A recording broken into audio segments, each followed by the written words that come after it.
And finally, we have a huge break in the case. And that is on December 30th. Okay, so we are a week into the investigation when a woman named Amber Frey calls the police and identifies herself as Scott's girlfriend, y'all. Y'all, Scott got a whole secret girlfriend. So the more secrets are coming out. Scott got a secret girlfriend, y'all. Amber Frey calls the police and she agrees to work with the police and continues speaking to Scott so they can wiretap her phone line. And in talking to Amber, the police get more details that fill in more holes in the timeline up till Laci disappears. So according to Amber, Scott Peterson and Amber Frey met on November 20th, y'all, only a month before Laci goes missing. They met on November 20th via a mutual friend, okay? On December 2nd, Amber asks Scott while they're decorating a Christmas tree for her children whether or not he was married or had children, and he denies it. He says no, he is not married. He lies to her and tells her that he is single, he has no children, when he is married with a whole pregnant wife 8 months back at home. Okay? And then on December 6th, Scott gets called out by a friend who finds out through the grapevine, through another mutual friend, by that same friend who connected them. She found out that Scott was married. And so she calls up Scott and tells him, motherfucker, you better let Amber know that you are married or I will. That's on December 6th. Okay, think about this. All of this stuff is happening weeks before Laci Peterson goes missing. Then on December 9th, a few days after he gets called out, Peterson calls up Amber Frey and tells her the truth. Sort of. He tells her that he is in fact married, but that his wife is dead. This is on December 9th, y'all. He tells her that he had lost his wife. Okay? And remember, at this point, Laci Peterson is she's alive and home and pregnant. And what's crazy is that, remember there was that picture, the infamous picture of Laci Peterson sitting there in the red. She's fully pregnant. She's at a holiday party. That was on December 14th. While she's at that holiday party, her friends recap it and they talk about how she shows up sad and miserable, and she shows up alone at this holiday party. Guess where the hell Scott was? Scott was at a holiday party with Amber Frey, 2 hours away. Y'all, I mean, it is wild. And Amber is able to fill in these time gaps.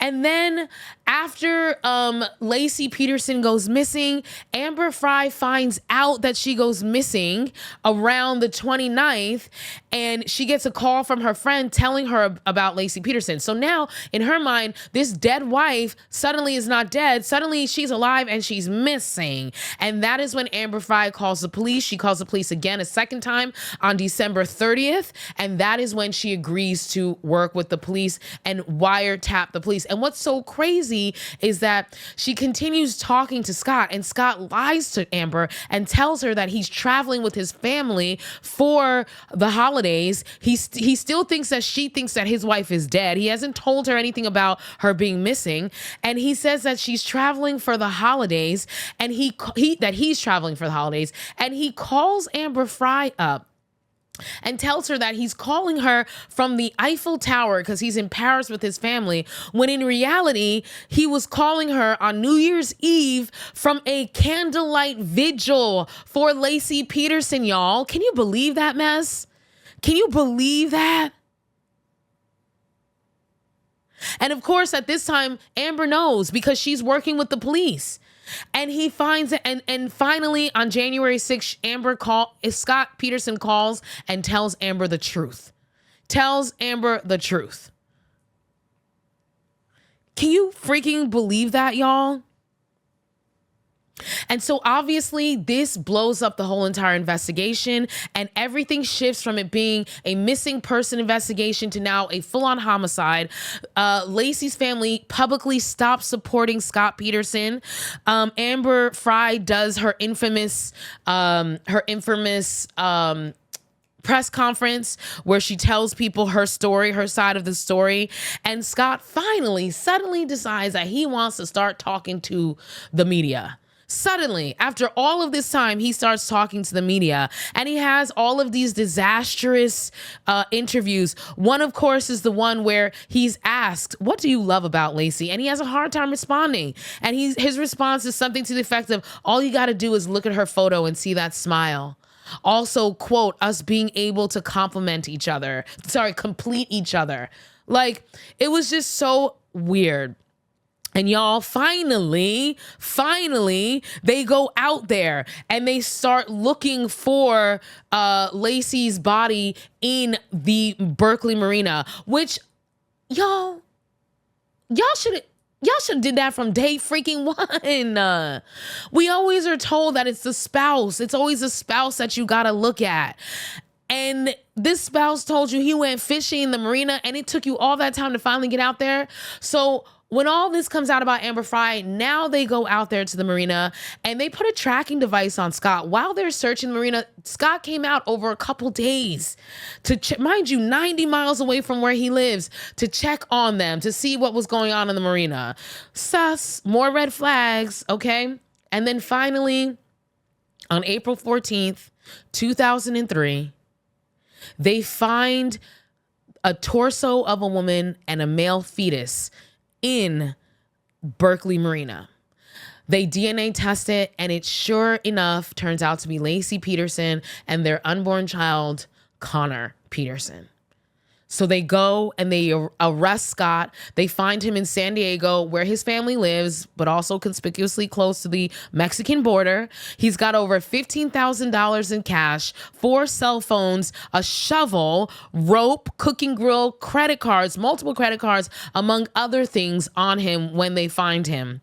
The case goes to trial, and it's kind of a slam dunk case because of all that super strong circumstantial evidence. All of that evidence that we talked about, the secret boat, the going out, having no real true alibi except for a parking ticket, the dog like mysteriously being like loose, and like all of the evidence, him washing his clothes, him not like all of this, the secret girlfriend. All they needed was the body. And once they found the body, it was basically case closed. And on November 12, 2004, Scott Peterson was found guilty of first-degree murder of Laci Peterson and the second-degree murder of Connor Peterson. And on November 12th, he received his guilty verdict, and then he was a few weeks later sentenced to death, y'all. Sentenced to death. He did appeal the sentence, and on August 24th, 2020, the California Supreme Court overturned Scott Peterson's death penalty sentence, citing that his jury was improperly screened for bias against the death penalty. So Scott was resentenced to life without the possibility of parole. And one of the things that really struck me about this was Scott Peterson's family stuck beside him and is still sticking beside him to this day, y'all.